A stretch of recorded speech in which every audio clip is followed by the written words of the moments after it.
Assalamualaikum warahmatullahi wabarakatuh.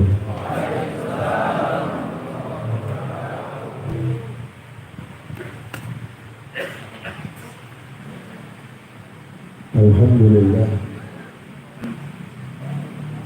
Alhamdulillahi hamdan yuwafi ni'amahu wa yukafi'u mazidah. Ya Rabbana lakal hamdu kama yanbaghi li jalali wajhika wa li 'azimi sultanik. Ashhadu an la ilaha illallah wa anna Muhammadan abduhu wa rasuluh. Allahumma salli wa sallim wa barik ala sayyidina Muhammadin الأولين والآخرين وفي الملأ الأعلى إلى يوم الدين حتى ترث الأرض ومن عليها وأنت خير الوارثين وآله وصحبه ومن تبعهم بإحسان إلى يوم الدين. أما بعد، Walau subhanaka la ilma lana illa ma 'allamtana innaka antal alimul hakim. Wala rabbi shrah li sadri wa yassir li amri wahlul 'uqdatam min lisani yafqahu qawli. Walau subhanaka la ilma lana illa ma 'allamtana innaka antal alimul hakim. Allahumma arinal haqqa haqqan warzuqna ittiba'ah wa arinal batila batila warzuqna ijtinabah. Faya ma'syaral hadirin wal hadirat, usikum wa nafsiya bitaqwallah. Al-mukarram wal muhtaram, yang saya cintai, saya hormati Mudirul Ma'had Ibnu Rushd,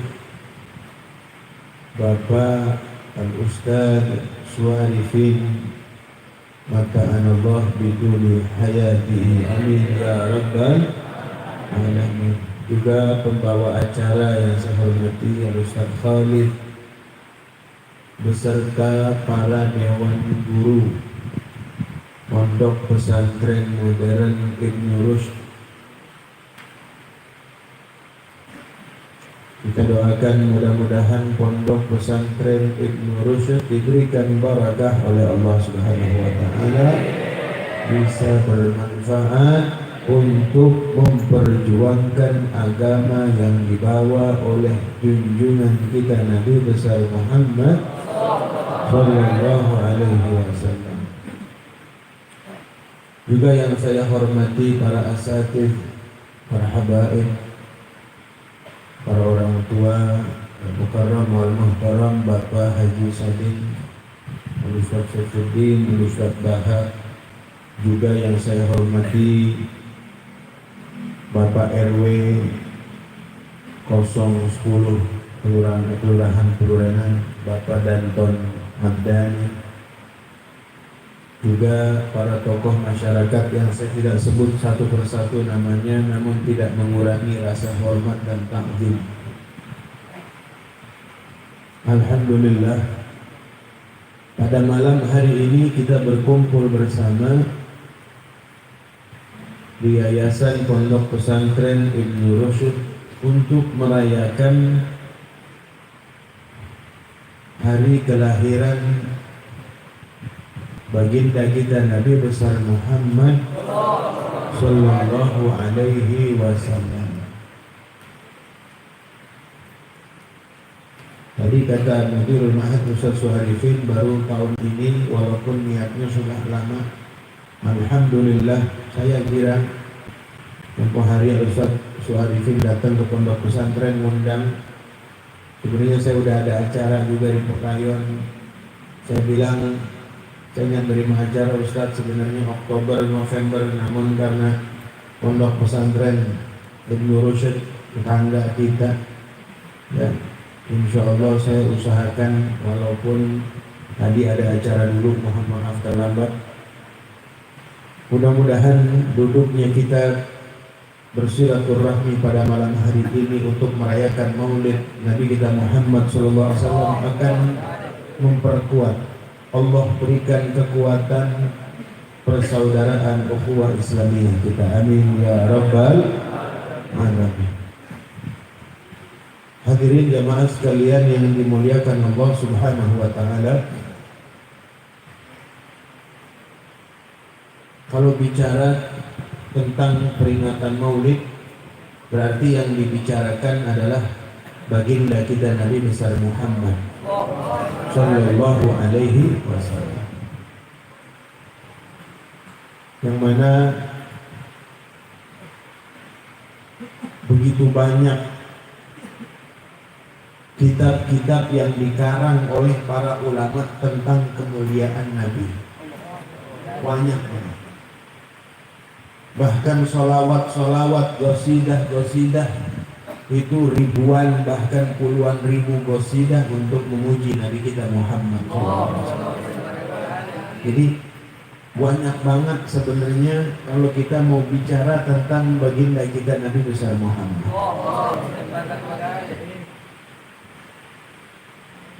Jadi kalau acara maulid yang sepantasnya, kalau orang ceramah bicara itu jangan keluar dari menerangkan tentang sejarah Nabi kita Muhammad. Yang jauh-jauh ini aja juga nggak bakalan kelar. Di dalam kitab Maulid At-Taibai tadi yang dibacakan, salah satu ada kalimat begini: wa wasifuka ajizun alaika an hasri wa wasifuka ajizun an hasri ma hawaita min khisalil karami wal jud. Orang yang mensifati engkau ya Rasulullah, orang yang mau mensifati Rasulullah, menyebutkan kebaikan-kebaikan Nabi, ajizun, tidak akan mampu, an hasri, untuk menghitung ma hawaita min khisalil karami wal jud, apa yang engkau miliki daripada perkara-perkara kemuliaan dan kedermawanan.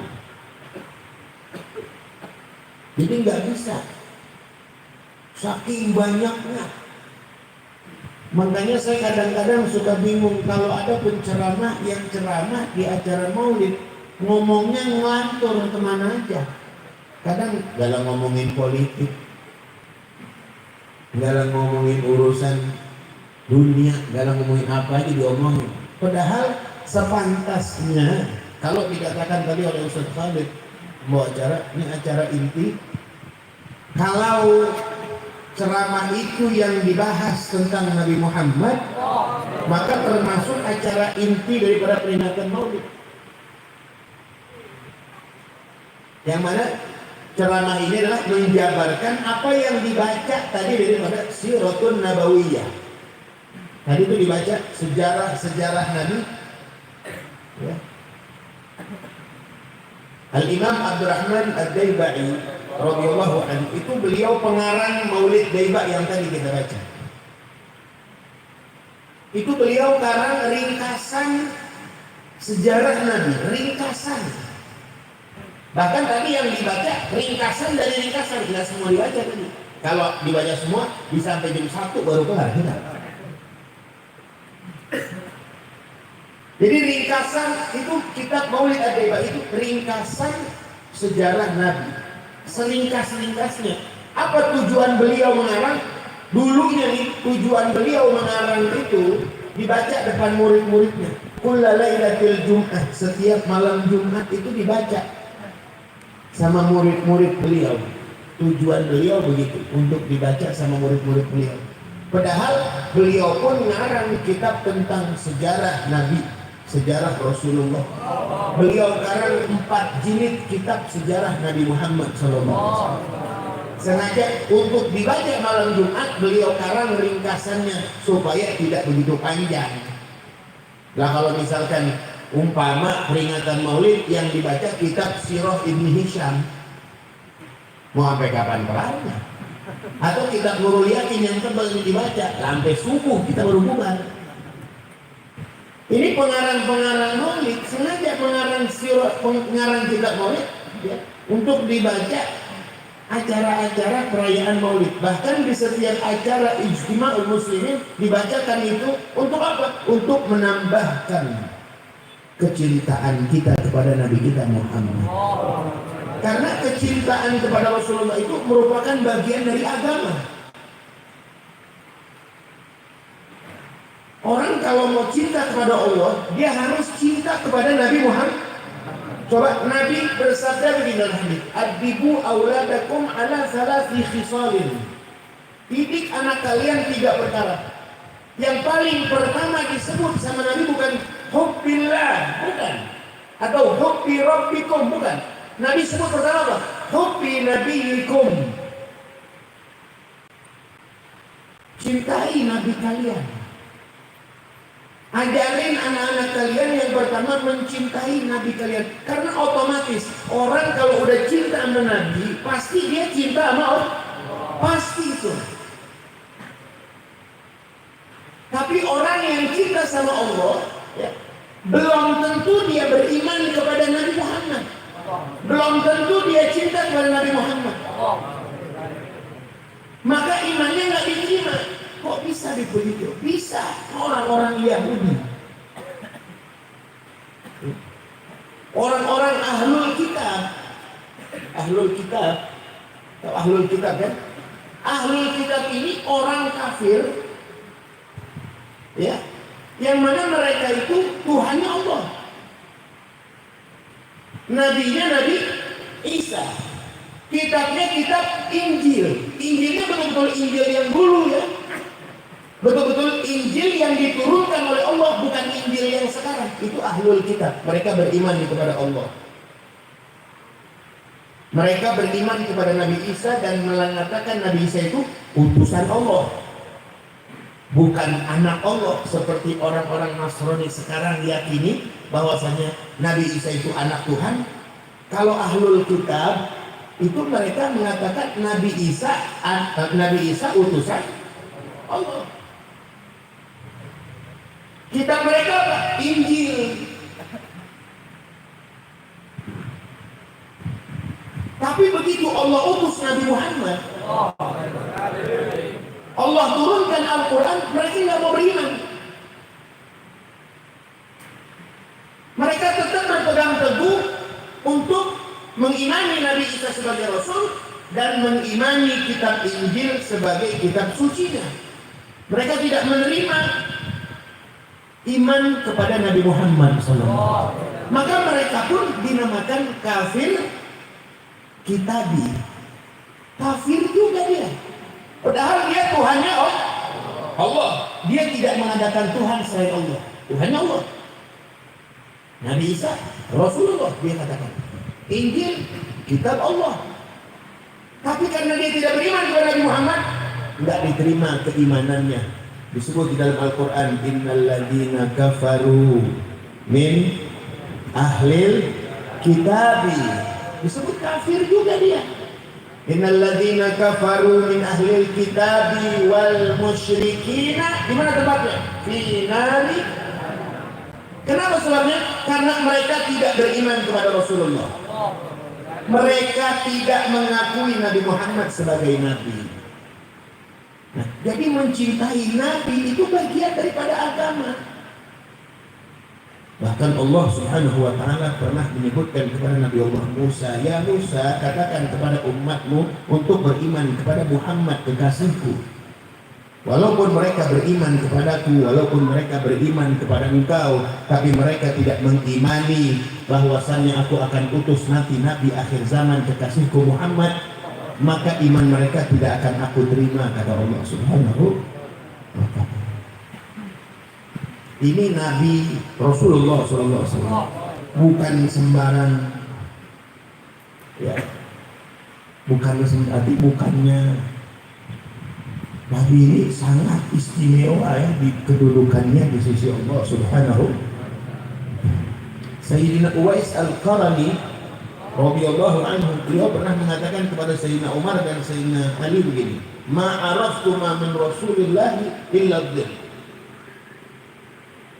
Apa yang tidaklah yang kamu ketahui dari Rasulullah melainkan hanya bayangan saja. Kalian tidak tahu sebetul-betulnya kedudukan dari Muhammad SAW.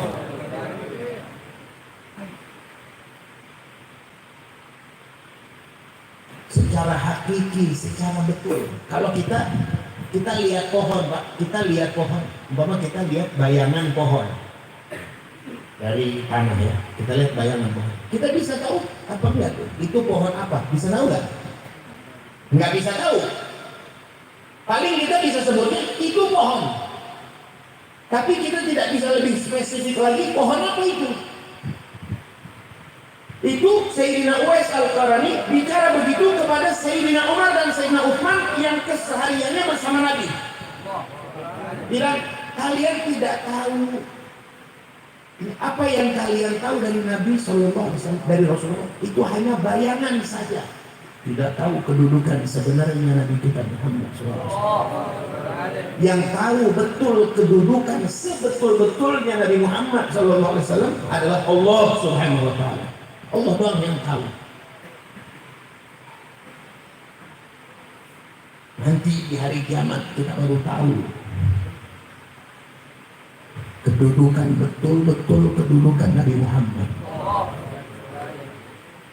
Ketika seluruh nabi, ketika seluruh rasul yang Allah utus memiliki mukjizat, masing-masing ada mukjizat unggulan. Semua mukjizat unggulan yang dimiliki oleh para nabi dimiliki juga oleh Nabi kita Muhammad.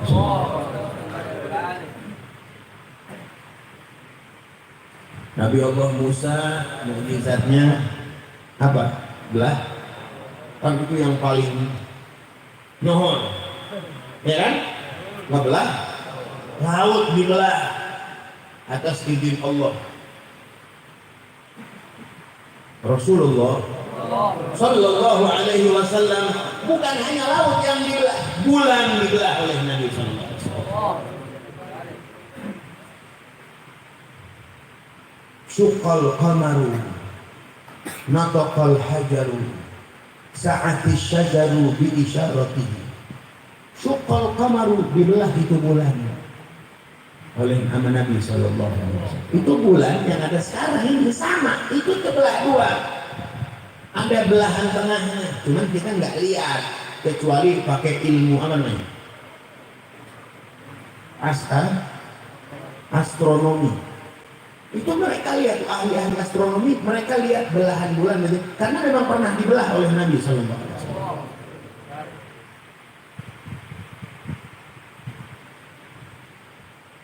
Kemudian mukjizat yang Allah berikan kepada Nabi Allah Daud dan Nabi Allah Sulaiman apa? Yang kita tahu nih mukjizat yang Allah berikan kepada Nabi Allah Daud, bisa bicara sama hewan. Nabi Sulaiman itu salah satu mukjizat bisa bicara sama hewan. Nabi kita Muhammad Sallallahu Alaihi Wasallam bukan hanya kepada hewan, yang mana hewan itulah benda hidup. Nabi Sallallahu Alaihi Wasallam bicara sama batu. Bicara sama batu, mengajak bicara kepada Nabi. Batu yang mengajak bicara kepada Rasul. Wa khatabatul ahjar. Batu mengajak bicara kepada Nabi kita Muhammad. Jadi nggak main-main ya. Dan banyak lagi kalau kita mau bicara tentang keistimewaan Nabi kita Muhammad SAW, banyak. Yang mana itu semua merupakan kebanggaan buat kita umat Rasulullah. Sampai Nabi Isa pun pengen menjadi umat Nabi Muhammad. Pengen, ya Allah jadikan saya sebagai umat Muhammad. Itu permintaan Nabi Isa. Kita nggak pakai minta, Allah jadikan kita sebagai umat Nabi Muhammad. Maka bersyukurlah kita. Nggak pakai minta untuk Allah jadikan umat Nabi Muhammad. Allah istimewakan yang mana umat ini adalah khairul ummah, sebaik-baiknya ukhrijat linnas kuntum khaira ummatin ukhrijat linnas ta'muruna bil ma'ruf wa tanhauna 'anil munkar. Bersyukur Allah jadikan kita sebaik-baiknya umat. Kenapa sebabnya? Karena nabinya adalah nabi yang mulia. Bukan karena kita banyak ibadah. Ya, ibadah kita mah nggak bisa diandelin kita punya ibadah. Ya, kalau dibandingkan umat-umat dulu nggak ada apa-apa ibadah kita. Umur 60 tahun, ibadah dikit. Kalau umat-umat dulu umur ratusan tahun, bahkan ada yang ribuan tahun, ibadah banyak. Ada yang bisa diagulin ibadahnya. Nah kalau kayak model kita ibadah nggak bisa diagulin. Sehari sholat 5 waktu, satu waktu 5 menit, 5 waktu 25 menit. Taruh sama wudhu 5 menit, 10 menit. Sehari 50 menit, taruh sejam dah. Udah banyak taruhnya tuh. Itu juga sholatnya, ya kadang-kadang ada yang bagus, ada yang sholatnya kadang-kadang suka mikirin sambil mikirin dunia, ya kan? Ada yang sholatnya berkhusyuk, ada yang sholatnya dari nengok kanan, ada yang begitu sholatnya, ada nggak? Ada. Ya Allah, naruhin tangan itu. Ngomong enggak sholatnya. Kenapa Allah berikan kita titel umat yang mulia? Karena Nabi Muhammad. Makanya bagaimana kita mensyukurinya? Bagaimana sih mensyukurinya? Meneladani apa yang dicontohkan oleh Nabi kita Muhammad. Karena Nabi Muhammad adalah contoh yang baik buat kita semua. Jadikan Nabi Muhammad referensi kehidupan kita. Rasulullah udah. Kata Allah dalam Al-Quran, "Qul in kuntum tuhibbunallah fattabi'uni yuhibbukumullah." Kalau kalian cinta kepada Allah, maka ikuti aku. Ikuti Nabi Muhammad. Jadikan tauladan Nabi Muhammad di dalam semua hal, di dalam seluruh perkara. Wama min khuluqin fil bariyati mahmud illa wa huwa mutalaqqan an zainil wujud. Tidak ada akhlak yang terpuji di muka bumi ini melainkan akhlak tersebut mengambil dari Nabi kita Muhammad. Manba'ul ilmi wal hikami, sumber ilmu dan sumber hikmah adalah Nabi kita Muhammad.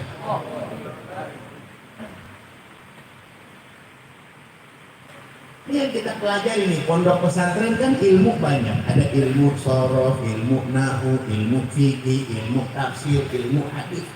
Itu semua ilmu yang dipelajari, sumbernya dari mana? Dari mana sumbernya? Dari Nabi kita Muhammad. Sumbernya dari Rasulullah Sallallahu Alaihi, yang merupakan Madinatul Ilmi, kotaknya ilmu. Rasulullah itu kotaknya ilmu, segitunya kotanya ilmu. Tapi tetap Allah perintahkan Nabi untuk selalu berdoa untuk ditambahkan ilmu. Wa qul rabbi zidni ilman. Nabi ini kotanya ilmu, tapi Allah tetap perintahkan Nabi untuk doa. Qul, katakan ya Muhammad, rabbi zidni ilman. Ya Allah, tambahin lagi aku ilmu. Apalagi kita.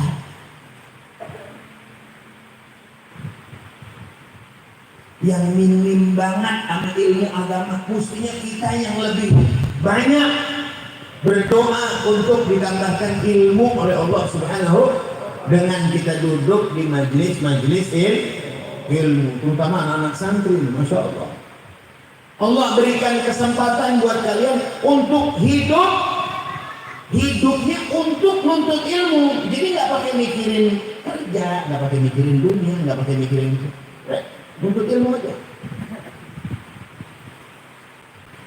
Malah kalau di pondok pesantren Al-Ridwan, Ustaz, pondok pesantren Al-Ridwan santrinya nggak bayar, orang tuanya yang bayar. Ini kayak bikin bayar, ini yang bayar orang tuanya. Bersyukur kepada Allah. Jadi semuanya hidup kita harus meneladani Nabi kita Muhammad Sallallahu Alaihi Wasallam, baik dari segi ibadah atau segi kebiasaan ibadah. Kita harus mencontoh kepada Nabi Muhammad. Kebiasaan kita sehari-hari harus mencontoh kepada Nabi Muhammad. Bangun tidur, apa yang disuruh sama Nabi, baca doa bangun tidur. Kemudian habis bangun tidur mau kemana? Ke kamar mandi. Apa yang disunahkan sama Nabi? Pakai sendal, pakai kopiah.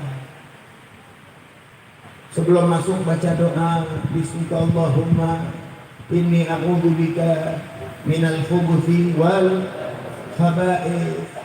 Dahulukan kaki kiri sampai dalam. Sebelum melepas baju baca Bismillahirrahmanirrahim, la ilaha illa huwa, supaya ditutup mata jin dan syaitan untuk melihat kita punya aurat. Itu diajarkan sama Nabi, dan itu semuanya dibahas di fikih, itu dibahas semua. Nggak mungkin satu ceramah di dalam acara murid bisa nerangin semua. Makanya kalau pengen bisa duduk di majelis ilmu. Jadi begitu. Atau akhlak kepada manusia, siapa yang harus kita contoh? Nabi kita Muhammad. Nggak ada lagi udah. Yang paling baik, semua perihal yang terpuji ngambilnya dari Nabi. Masuk pasal ini, meneladani Nabi SAW untuk membangun ukhuwah Islamiyah. Yang ngajarin siapa? Nabi kita Muhammad. Nabi katakan apa? Mathalul mu'minina fi tawaddihim wa tarahumihim wa ta'atufihim kamathalil jasadil wahid, kata Nabi. Dicontohkan ya, perumpamaan orang mukmin di dalam saling berkasih sayang, saling mencintai, saling berlemah lembut. Contohnya seperti apa? Kal jasadil wahid, seperti satu jasad. Idza syaka udhun, apabila satu anggota badan itu merasakan sakit. Nih, orang mukmin itu keseluruhan itu seperti satu jasad manusia, kata Nabi SAW, dalam menyayangi, dalam mengasihi. Jasad manusia, kita nih jasad kita, tubuh kita nih, satu merasain sakit. Idza syaka udhun istaka sairul jasadihi, atau idda'a sairul jasadihi bil humma wassah, maka anggota badan yang lain ikut merasakan sakit. Jempol kita cantengan, ini jempol kita nih cantengan bengkak ya, badan kita nih meriang apa enggak? Meriang. Padahal jempol yang sakit, badan ikut meriang, mata ikut nggak bisa tidur. Benar? Contohnya seperti itu. Jadi harus bersatu. Tangan ini, padahal tangan nggak sakit, tapi tangan megang ini. Mulut, aduh. Semuanya ikut ngerasain apa yang dirasakan oleh jempol kaki. Nggak ada orang sakitan tangannya, mulutnya syukurin loh. Ada gitu. Nah, itu perumpamaan orang. Jadi kalau ada orang mukmin yang merasakan susah, kita pun harus ikut merasakan susah. Itu benar, namanya persaudaraan mukmin begitu. Kalau ada orang mukmin yang senang, kita harus merasakan senang. Tetangga kita Saudara kita muslimin punya nikmat, dapat nikmat, punya mobil baru, senang kita, alhamdulillah, ya Allah, Allah kasih ente mobil baru, senang saya. Besok-besok kalau kita mau ziarah nggak ada mobil kan bisa kita. Coba kalau kita benci gede, mobil dari mana lagi? Korupsi di mana? Besok-besok mau ziarah, dia mau ziarah nih, kita nggak ada tumpangan. Kira-kira tuh orang ngasih tumpangan loh. Kalau numpang yang lain, kemarin ngatain gua. Jangan begitu. Seorang mukmin itu harus bersatu. Kan kayak Palestina. Mereka saudara kita muslim, Pak. Ini Palestina dan Israel bukan perang antar negara. Ini perang antara muslim dan kafir harbi. Saya bisa jamin itu. Perang sama aja tuh antara Palestina dan Israel, supaya mata dunia tidak tertuju, mata negara-negara Islam tidak tertuju ke situ. Karena apa? Karena mereka bilang ini perang antara negara, bukan antara agama. Ini perang antara agama, antara muslim dan kafir harbi. Kalau kafir yang hidup sama kita di sini namanya kafir Zimmi, kalau itu hidup yang damai sama kita mesti perlakukan dengan baik. Tapi kalau Israel, mereka namanya kafir harbi. Kalau umpama ada yang kemarin nih kafir harbi, orang Israel tentaranya kemarin, kita gede gak kok gede. Kenapa? Karena dia kafir harbi. Tapi kalau kafir yang hidup kita nggak sama kita, itu kafir zimmi. Kata Nabi, man ada zimmiyan khassamtuhu yaumal qiyamah. Siapa orang yang mengganggu kafir zimmi yang hidup bertetangga damai sama kita nggak boleh ganggu. Tapi kalau model Israel, kita harus merasakan susah, Pak. Kita jangan lagi dengar rudal, kadang dengar petasan aja kaget. Benar-benar. Oh yang kita kalau malam tahun baru, terus terang aja, kalau malam tahun baru tanggal 1 Januari malamnya, itu kadang petasan sampai kagak berhenti. Yang sama, gede banget dengarnya gitu. Orang masang petasan malam tahun baru Masehi, tapi giliran malam tahun baru Islam biasa-biasanya. Kalau malam tahun baru Islam pasang petasan nggak apa-apa. Apalagi mereka tiap malam dengar rudal. Kita bayangin,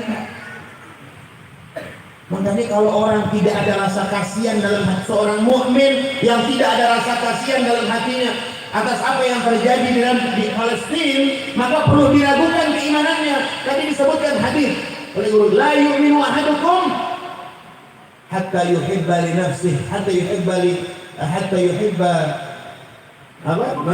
yu'minu ahadukum hatta yuhibba li nafsihi ma yuhibba hatta yuhibba li akhihi ma yuhibbu li nafsihi.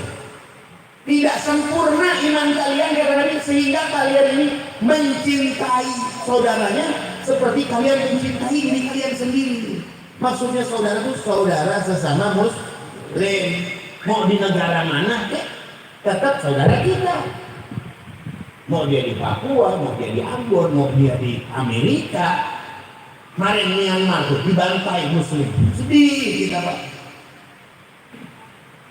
Sedih, harus merasakan itu. Kalau kita tidak merasakan itu, maka perlu kita pertanyakan keimanan kita. Ini ukhuwah Islamiyah penting. Jangan sampai buyar diacak-acak sama orang kafir harbi. Kita dengar Jerman ngirimin bala tentara ke Israel, Amerika ngirimin bantuan ke Israel. Mana negara Islam? Cuma ngecam doang. Bocah dia bisa. Benar-benar. Cuma ngecam doang. Faya pecah. Perbuatan Israel, ya Israel jangan lagi kecaman dari negara lain. Nabinya ditantang sama dia. Israel tuh nabinya dibunuhin sama dia. Nggak dianggap sama dia, nabinya mereka tuh nggak dianggap, apalagi PBB. Kok PBB? Partai Bulan Bintang. Perserikatan Bangsa-Bangsa.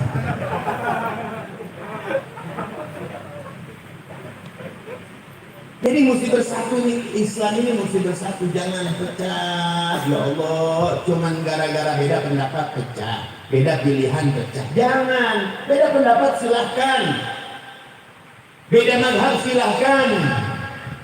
Beda akwal silahkan, yang penting tetap asyhadu an la ilaha illallah wa asyhadu anna Muhammadan. Masih dalam lingkaran dua kalimat syahadat. Beda pendapat, beda pilihan silahkan. Mau yang satu mau warnanya biru, mau tadi warna apa? Burik batu. Ada warna blorok. Burung ya. Mau warna apa terserah, yang penting tetap persaudaraan Islam dijaga. Pengajian juga. Malah kadang-kadang ini tadi kan Pak Anton bilang, ibu-ibu baik-baik kalau pengajian, kalau ada caleg jangan suka pas lagi pengajian habis pengajian. Ini kadang-kadang Pak, pengajiannya sendiri berkotak-kotak. Seragamnya beda-beda. Ada yang seragamnya biru, ada yang seragamnya kuning, ada tuh berkotak-kotak. Seragam. Ntar kan orang kalau yang mau ngaji nggak punya seragam, malu. Benar enggak? Ayo tuh, agak punya seragam. Ya Allah, jangan udah ngaji mau seragamnya apa, yang penting aurat tertutup. Yang kayak seragaman. Dia jemaahnya Ustazah Anu itu. Seragamnya warnanya anu. Ya Allah. Masa sampai pengajian berkotak-kotak? Apa begini sifat muslimin? Apa yang nanti bakal kita jawab kalau dipertanyakan di dalam kubur, wa man ikhwanuka, siapa saudaramu? Bisa kita jawab kalau kita di dunia sering ribut sama saudara muslim kita. Nggak bisa jawab karena yang menjawab kita punya perbuatan di dunia. Kalau memang kita akur di dunianya, kita bakal bisa jawab dalam kubur. Al-muslimuna wal mu'minuna ikhwani. Karena memang hidupnya di dunia benar fakta, dia akur sama orang muslim. Muhammadun Rasulullah walladzina ma'ahu asyidda 'alal kufar ruhama bainahum. Nabi Muhammad itu yang bersama Nabi, orang-orang yang termasuk golongan Nabi adalah orang-orang yang tegas kepada orang kafir, tegas sama orang kafir. Lana a'maluna wa lakum a'malukum lakum dinukum. Ketika ada sesuatu yang mereka tawarkan yang mengubah akidah kita, jangan terima. Enggak, maaf kalau lebah ini saya enggak minta maaf. Ini keyakinan saya. Begitu. Kayak besok pemilihan nih, ada salah satu legislatif atau salah satu pemimpin yang agamanya tidak satu, dia kafir. Allah larang kita memilih pemimpin orang kan? Jangan, walaupun dia tetangga kita, walaupun dia dekat sama kita. Kalau urusan muamalah boleh, nggak apa-apa, jual beli apa-apa. Tapi kalau urusan udah ini larangan dari Allah, maafin ya, saya nggak bisa milih, maaf. Ini agama saya memerintahkan. Begitu, biar tegas itu tegas, jaga akidah, jaga keimanan, jangan sampai goyang. Bukan berarti kita tegas semua orang kafir itu galak, yang tabuk aja, bukan. Enggak boleh, malah itu dilarang sama Nabi. Ruhama bainahum, kasih sayang sesama muslim. Kan enak kalau hidup guyup, enak. Karena yang bakal turun rahmat dari Allah Subhanahu. Kata Nabi, al-jama'atu rahmah. Berjamaah itu akan turun rahmat dari Allah Subhanahu. Mudah-mudahan kita doakan, mudah-mudahan umat Islam sedunia biar pada bersatu. Allah berikan hidayah kepada pemimpin-pemimpin muslim di luar sana. Bukan hanya mengirimkan kecaman ke Palestina, tapi mereka akan mengirim bantuan yang akan membantu saudara-saudara kita yang ada di sana. Amin ya rabbal alamin. Kita doakan saudara kita yang ada di Palestina, Allah berikan pertolongan, Allah berikan kesabaran, ketabahan, kemenangan, dan Allah hancurkan kepada orang-orang kafir yang memerangi Islam, orang-orang Israel. Mudah-mudahan Allah hancurkan sehancur-hancurnya. Amin ya rabbal alamin. Sekian yang dapat saya sampaikan, semoga bermanfaat. Hadanallahu wa iyyakum ajma'in. Assalamualaikum warahmatullahi wabarakatuh.